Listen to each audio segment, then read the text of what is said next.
नमस्कार, मैं हूं पुनीत पाठक और आप देख रहे हैं छत्तीसगढ़ की बात। बहुत स्वागत है आप सबका।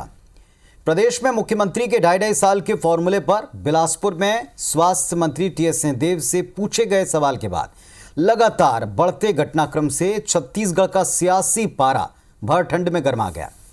कांग्रेस की सरकार बनते इस फॉर्मूले का शिगुफा रह रहकर सामने आता रहा, लेकिन शुक्रवार को सीएम भूपेश बघेल ने बड़ी बेबाकी के साथ शिगुफा छोड़ने वालों को सख्त लहजे में चेता दिया।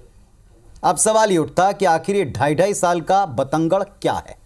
मुख्यमंत्री के बयान के बाद इस चर्चा पर विराम लगेगा या फिर एक नई हवा मिलेगी, इस पर बातचीत करेंगे। पहले एक रिपोर्ट देखें।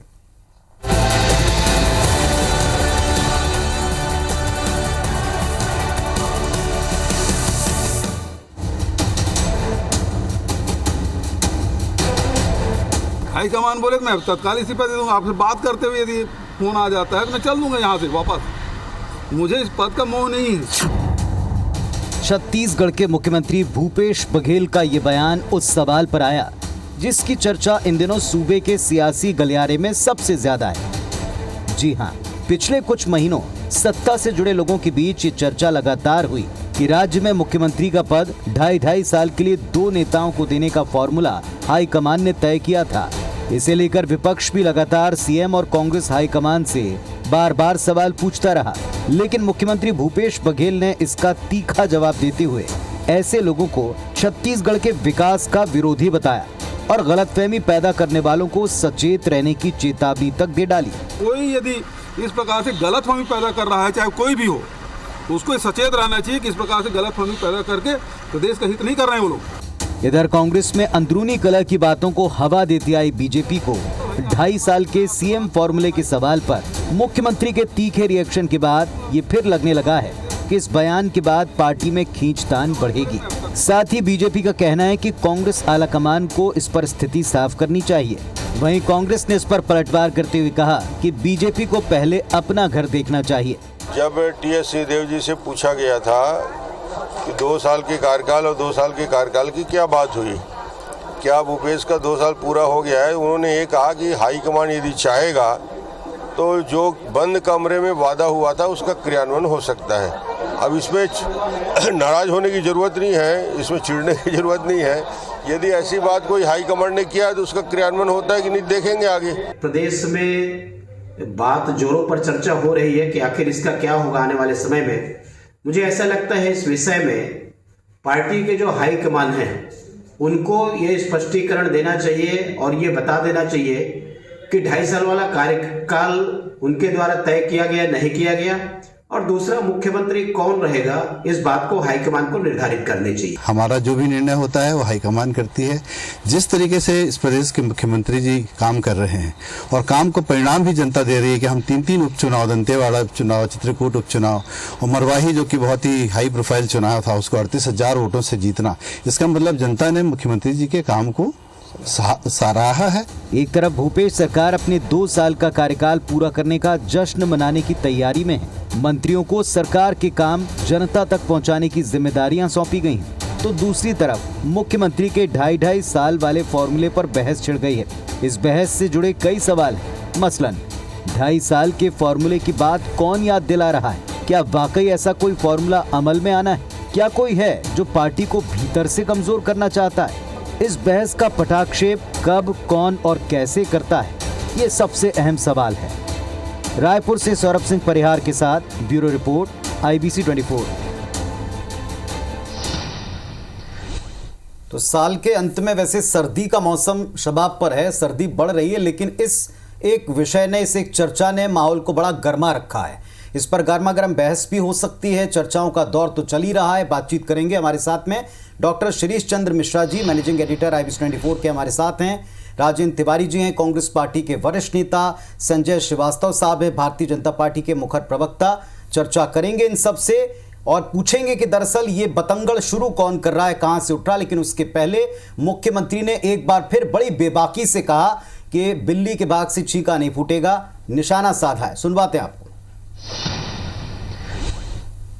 लेकिन जो लोग ये सोचते हैं कि इस प्रकार से एक अस्थिरता लाई जाए तो उसके भाग्य से सीकर टूटने वाला नहीं है।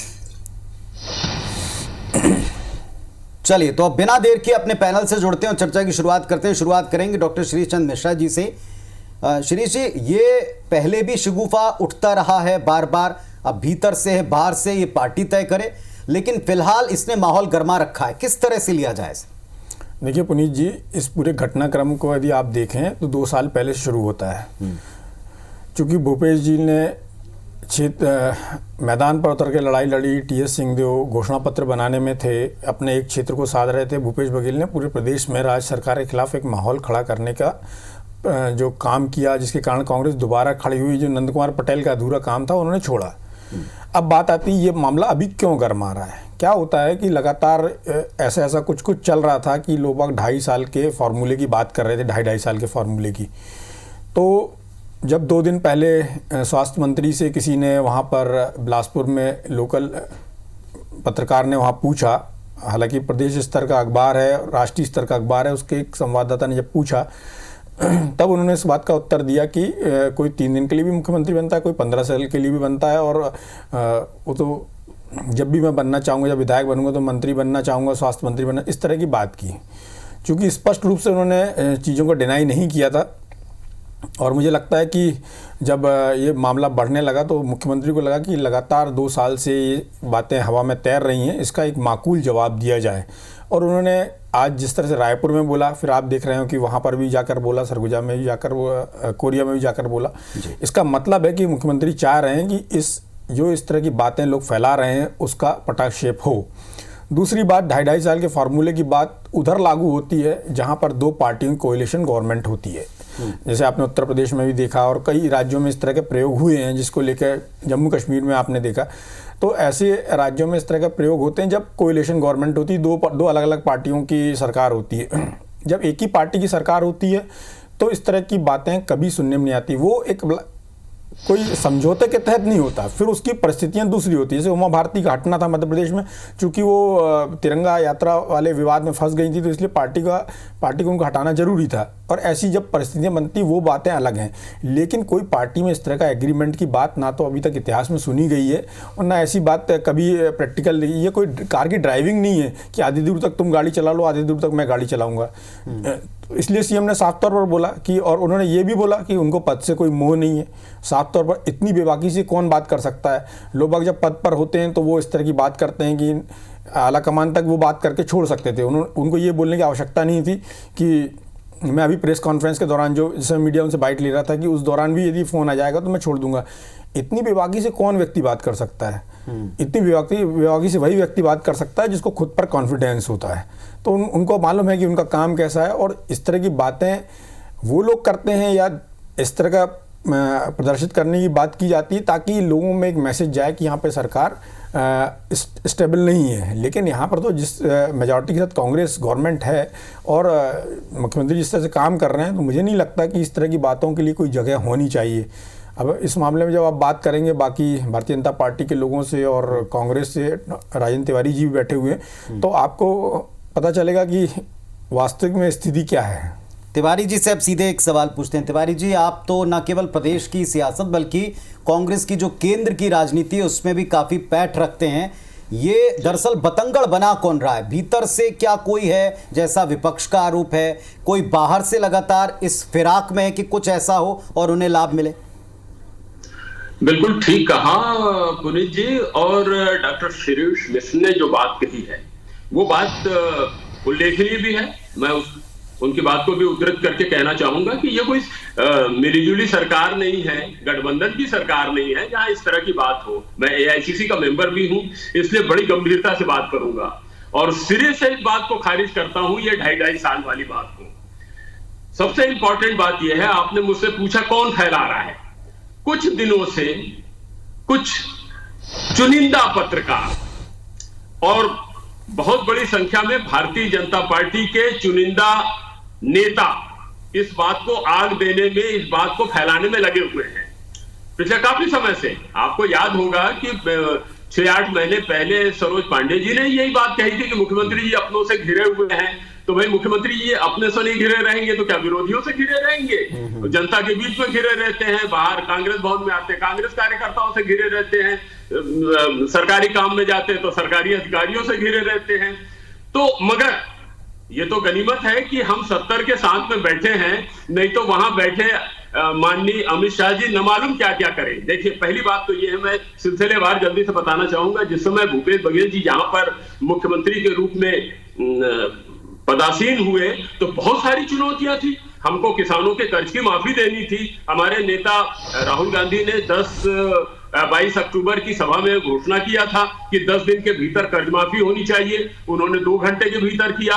फिर बहुत सारी आदिवासियों की समस्या थी जिसके लगातार निराकरण वो करते रहे। ढेर सारी समस्याएं थी प्रदेश की जिसके समाधान के लिए वो अनवरत प्रयास करते रहे और सफलता मिलती रही उनको। सफलता का मापदंड तो चुनाव होता है। उनको लगातार 3 उपचुनाव का सामना करना पड़ा विधानसभा के परिप्रेक्ष्य में, फिर नगरीय निकाय के चुनाव हुए, पंचायत के चुनाव हुए, और कांग्रेस को जबरदस्त सफलता इसलिए मिली क्योंकि कांग्रेस की सरकार ने उनके नेतृत्व में उल्लेखनीय काम किया। जो जनाकांक्षा थी उसकी पूर्ति हुई। अब ये 2.5 साल वाली बात मैंने कहा ना, मैं सिरे से इस बात को खारिज करता हूं। मैं कांग्रेस की परंपरा को जानता हूं, कांग्रेस आलाकमान के बारे में भी बखूबी जानता हूं।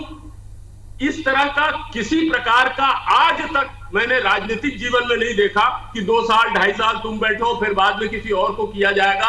एक उदाहरण जरूर है, जब 11 मार्च 1985 को यहाँ डॉक्टर मिश्र बैठे हुए विद्वान, वो भी इस बात की पुष्टि करेंगे। 1985 में अर्जुन सिंह जी ने शपथ लिया और 12 मार्च को उनको कहा कि जाइए पंजाब का राज्यपाल होकर के जाना है, क्योंकि पंजाब में विषम परिस्थिति थी। 31 अक्टूबर 84 को इंदिरा जी की हत्या के बाद में जो भयावह स्थिति बनी थी पूरे देश भर में और खासतौर से पंजाब में, तो इसलिए उनको बड़ा भारी गुरुतर दायित्व सौंपा गया था। अन्यथा कांग्रेस में ये कभी नहीं होता कि किसी से इस तरह से इस्तीफा लिया जाए और इस तरह से समय का विभाजन हो। दरअसल भारतीय जनता पार्टी को दिक्कत क्या हो रही है कि जब से भूपेश बघेल जी बने उनकी छाती पे सांप रेंग रहा है, और उसके पीछे कारण है। उनको लगता है कि भारतीय जनता पार्टी का अगले चुनाव में दूर दूर तक कोई संभावना नहीं दिख रही है। उनको अपने सबसे बड़े विरोधी के रूप में, प्रतिद्वंदी के रूप में और सबसे बड़े मार्ग के रोड़े के रूप में वो भूपेश बघेल जी को देख रहे हैं। और भूपेश बघेल जी ने जो बात कही वो बात मुख्यमंत्री के रूप में तो बाद में कही है। मैं कांग्रेस का कार्यकर्ता हूं, पूरी जिंदगी बीत गई है। मैं इस बात को जानता हूं कि कांग्रेस के कार्यकर्ता के मन में आला कमान के प्रति कितनी गहरी निष्ठा होती है, जो निष्ठावान कार्यकर्ता होता है। तो उन्होंने एक कार्यकर्ता के रूप में उस भावना को उद्धृत किया जो आला कमान के प्रति उनकी गहरी निष्ठा का परिचायक है। उन्होंने ये कहा कि 2.5 साल क्या है, अभी इसी समय आला कमान बोले तो मैं इस्तीफा दे दूंगा। चलिए हमारे साथ में संजय जी हैं, मैं उनके पास ही चल के पूछ लेता हूं। संजय जी, ना तो कांग्रेस की परंपरा है, ना कांग्रेस प्रदेश में इतनी कमजोर स्थिति में है कि कोई जोड़ तोड़ हो सके यहाँ पर। आखिर बीजेपी को क्यों बार बार लगता है कि ये फॉर्मूला है और इसका इंप्लीमेंटेशन करवाया जाएगा? देखिए पुनीत जी, यही तो आश्चर्य का सबसे बड़ा विषय है कि सब कुछ होने के बाद आखिर अस्थिरता क्यों हो रही है यहाँ पर। सवाल कोई बीजेपी के नेताओं ने नहीं कहा कि कहीं किसी ने कहा हो कि का फॉर्मूला है। यदि ये लिंक हमें आशा है, यदि टीएस सिंहदेव जी किस तरह के बयान लगातार आ रहे हैं, तो मुझे लगता है तो ये तो कांग्रेस के आलाकमान को तत्काल जवाब दे देना। अच्छा,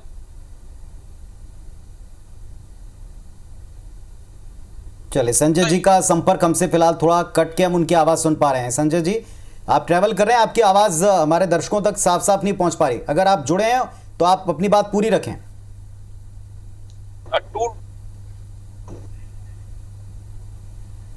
चलिए, कोशिश करते हैं उनसे फोन पर जुड़ने की और बीजेपी का भी पक्ष सुनने की, लेकिन जितना हम समझ पाए उनका ये बार बार कहना है कि ये बीजेपी की तरफ से नहीं बल्कि कांग्रेस के अंदर से ये सवाल बार बार उठता है। छोटा सा ब्रेक के बाद फिर तिवारी जी के पास चलेंगे और पूछेंगे विपक्ष को ऐसा क्यों लगता है। सीधे संजय श्रीवास्तव जी के पास में चलते हैं। संजय जी, आपकी बात अधूरी रह गई थी। आखिर विपक्ष को पता कैसे चलता है कि कौन नेता कांग्रेस पार्टी का क्या चाहता है, जबकि कांग्रेस के तमाम नेता कहते हैं ना ऐसा कोई फॉर्मूला है, ना ऐसी कोई परिस्थिति है।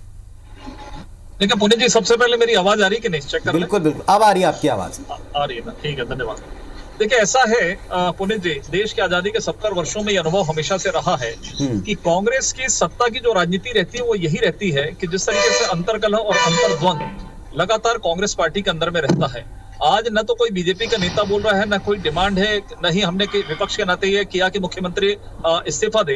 लेकिन जिस तरीके से राजनीति के धरातल पर, सतह पर जिस तरीके से चर्चाएं चल रही हैं, जो लगभग 2.5 वर्ष होने जा रहा है, क्यों स्वास्थ्य मंत्री जी का इस तरीके का बयान आ रहा है, मुझे लगता है कि हम पर आरोप लगाने की बजाय अपने घर में झांककर कांग्रेस के नेताओं पर, कांग्रेस पार्टी को देखने की आवश्यकता है। अभी बात हो रही है बीजेपी के, अभी बात हो रही है अमित शाह जी की बात हो रही है। आपने तो अभी ताजा उदाहरण मध्य प्रदेश और राजस्थान का देखा है। हमने तोड़ा क्या सिंधिया जी को आप यदि महत्व दे देते, सिंधिया जी की बात आपने नहीं सुनी, सिंधिया जी ने इस्तीफा दिया, ये हश्र हुआ कि सरकार गिर गई और बीजेपी की सरकार बन गई। अब सचिन पायलट जी को हमने कहा क्या, लड़ाई आपकी है। तो ये सत्ता का सबसे खराबी है कांग्रेस में कि जब वो सत्ता में आती है तो आम आदमी की उसको चिंता नहीं रहती है, उनकी जो प्राथमिकता है, उनकी जो प्रायोरिटी है वो बदल जाती है और उसके बाद वो अंतर्द्वंद और अंतर लड़ाई जो चलती रहती है नेताओं की। देखिए कांग्रेस हमेशा यही कहा जाता है कि ये नेता आधारित पार्टी है। आज निगम मंडल का क्या हो रहा है पुनीत जी, आज हर एक नेता अपनी जेब में अपनी अपनी सूची लेकर रायपुर से दिल्ली तक फ्लाइट। चलिए संजय जी का संपर्क हमसे, यदि आप 2 साल के अंदर में अपने कार्यकर्ताओं के लिए निगम मंडल की नियुक्ति नहीं कर पा रहे तो क्या उसके लिए भी हम दोष है? क्या हम दोषी हैं कि आप अपने कार्यकर्ताओं को नहीं दे रहे? तो मुझे लगता है कि कांग्रेस को यह समझने की आवश्यकता है कि 15 साल के बाद आपको सत्ता मिली है, अब कम से कम आप स्थिरता के साथ में और जो प्रायोरिटी आपने जो जनता के साथ में वादे किए, जनघोषणा पत्र भी किए, उन कामों को करना चाहिए। और अपनी गलती छुपाने के लिए आप दूसरों को, आज हर एक कार्यकर्ता से लेकर जनता जो है प्रदेश की, वो समझदार है कि आखिर आपके घर के अंदर में क्या हो रहा है। आज आखिर मुख्यमंत्री जी को गाहे बगाजे क्यों बोलने की आवश्यकता क्यों पड़ गई कि मुझे अलाकामान कहते हैं? आज तक तो उन्होंने नहीं कहा 2 सालों के अंदर में। आज आखिर कहीं ना कहीं कोई बात है। ठीक है, उत्तर लेते हैं। तिवारी जी क्यों आवश्यकता पड़ी ये जरूर क्लियर करें। देखिए संजय जी, मैं आपने जो बोला कि क्यों आवश्यकता पड़ी मैं कांग्रेसी तो नहीं हूँ, लेकिन जिस दिन ये टीएस सिंहदेव साहब बिलासपुर में थे, जहाँ से ये बात शुरू हुई दोबारा से, उस दिन मेरी उनसे बात हुई थी और मैंने पूछा उनसे कि इस तरह का इंटरप्रिटेशन आ रहा है कि आपने बोला है कि परिवर्तन एक स्वाभाविक प्रक्रिया। तो उन्होंने बोला मैंने ये शब्द नहीं बोला है, मैंने ये बोला है कि जो आला कमान तय करेगा तो आला कमान के हिसाब से होता है, चाहे वो 3 दिन के लिए बने, कोई चाहे 15 साल के लिए बने। उन्होंने उस दिन ही अपनी स्थिति को क्लियर किया था और उस दिन भी उनसे एक पत्रकार ने ये सवाल पूछा था कि ऐसा कोई 2.5 साल का फार्मूला, तब उन्होंने बोला था। उसके बाद उस बात को आगे बढ़ाते बढ़ाते आज ये स्थिति हुई। जब सीएम साहब सुबह जा रहे थे कोरिया के लिए, तब उनसे पूछा गया तो उनको लगा होगा कि अब पानी सिर से ऊपर जा रहा है, बार बार लोग बाग इस बात को घुमा रहे हैं और इससे एक अलग परसेप्शन बन रहा है, तो उन्होंने अपनी बात को क्लियर किया। ये तो उनकी पार्टी के अंदर सुनिए ना, पर आप सरोज पांडे जी ने जिस समय ये बात बोली थी कि भूपेश बघेल जी अपने लोगों से घिरे हुए हैं और उन्होंने भी एक उस तरह का संकेत देने की कोशिश की थी जैसे कि कोई परिवर्तन होने वाला है, तो उस समय आपकी पार्टी का इन्वॉल्वमेंट, और फिर अभी जैसे आपकी पार्टी के 2 बड़े नेता धर्मलाल कौशिक जी और डॉक्टर रमन सिंह जी ने जिस तरह से बोला कि आला कमान को स्पष्ट करें, तो उनकी पार्टी का मैटर है, उनके आला कमान को स्पष्ट करना होगा तो करेगा, नहीं करना होगा तो नहीं करेगा। और दूसरी बात, मत करे ना शिरीष जी मत करे ना, लेकिन आज डिबेट के अंदर में राजेंद्र तिवारी जी ये कह रहे हैं ना कि बीजेपी, अरे हमको क्या करना है, आप करें ना करें। देखिए सर, वैसे भी पॉलिटिकल डिबेट में तो आप होंगे तो कांग्रेस पे आरोप लगाएंगे, तिवारी जी रहेंगे तो बीजेपी पे आरोप लगाएंगे, और ऐसा नहीं है कि आपकी पार्टी के अंदर अंतर्द्वंद नहीं है। अंतर्द्वंद तो सभी पार्टियों में, घर में भी इस तरह की स्थिति रहती है, लेकिन जो एक फाइनल बाहर मैसेज जाता है तो उनकी पार्टी में इस तरह की कोई चीज, मुझे लगता है कि सीएम ने इस हिसाब से ये बयान दिया है कि जो लोगों के बीच में एक कंफ्यूजन फैलाया जा रहा है या गुमराह किया जा रहा है लोगों को, उसको ठीक किया जा सकता है। राजस्थान एमपी का आपने उदाहरण दिया संजय जी, वहां दोनों जगह बीजेपी ने लाभ उठाने का प्रयास किया, लेकिन यहां पार्टी की स्थिति बहुत मजबूत है। आपकी बात का उत्तर वैसे तिवारी देना चाह रहे हैं, तिवारी जी उत्तर दे दें।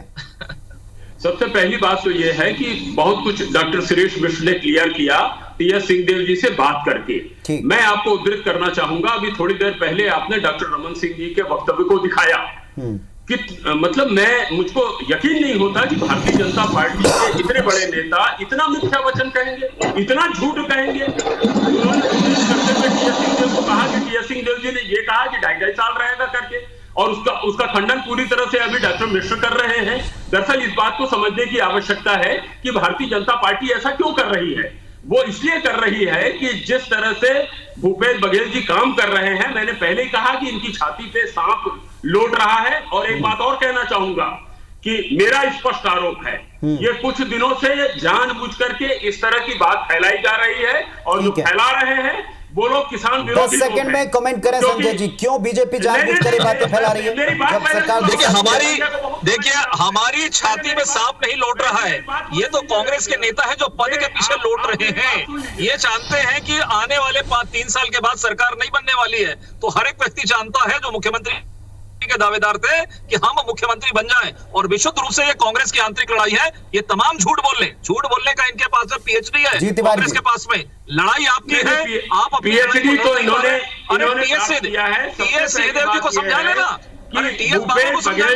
पहले दिन से जब से ये मामला चल रहा है, 2.5 साल का फार्मूला चल रहा है। नहीं, वो कांग्रेस राहुल जैसे उनकी सीधी बात हुई है, जो बता रहे हैं 2.5 साल का फार्मूला पास। हमें करने की जरूरत नहीं है, आप लोग ही काफी है सरकार गिराने के लिए, ये कांग्रेस के लोग ही काफी है सरकार गिराने के लिए, चाहे मायावती हो, सचिन पायलट हो, चाहे यहाँ पर जो भी हो, हमें बात करने की जरूरत नहीं है। चलिए, हमारे पास दोनों पक्षों के लिए जितना समय था, तिवारी जी और श्रीवास्तव जी, हमने दोनों पक्षों को सामने रखा जनता के।